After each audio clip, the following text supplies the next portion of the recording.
તો આગળ વાત કરીએ વધુ એક મહત્વના મોટા સમાચારની તો રાજ્યના 8 જિલ્લા માટે આગામી 24 કલાક ભારે છે।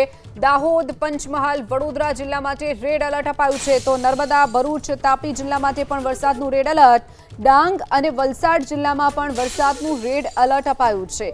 આજે રાત્રે પણ રાજ્યના અનેક જિલ્લામાં ભારે વરસાદની શક્યતા છે। એનડીઆરએફ અને એસડીઆરએફની ટીમને પૂરગ્રસ્ત વિસ્તારમાં ડિપ્લોય કરાઈ છે તો વધારાની 4 ટીમો આજ સાંજ સુધીમાં ગુજરાત પહોંચશે।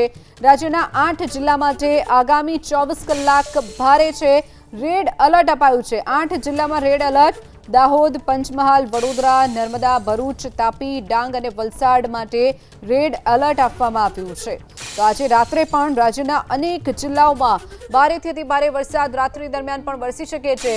એનડીઆરએફ, એસડીઆરએફની ટીમને પણ પૂરગ્રસ્ત વિસ્તારમાં ડિપ્લોય કરાઈ છે। વધારાની 4 ટીમો આજ સાંજ સુધીમાં ગુજરાત પહોંચશે તો એનડીઆરએફ, એસડીઆરએફની 4 વધારાની ટીમો છે। આર્મીની 2 કોલમ વલસાડ મોકલવામાં આવવાની છે તો નવસારીમાં 10,000, વલસાડમાં 12,000 લોકોનું સ્થળાંતર કરવાની ફરજ પડી છે। વલસાડમાં 200 લોકોનું રેસ્ક્યુ પણ કરાયું હતું તો 25 જેટલી બોટને રેસ્ક્યુ અને સ્થળાંતર કરવા માટે સ્ટેન્ડ બાય રાખવામાં આવી છે। હજુ પણ આવનારા સમયમાં મેઘરાજા 8 જિલ્લાઓને ગમરોડી શકે છે તેને જોતા આ રેડ એલર્ટ આપવામાં આવ્યું છે।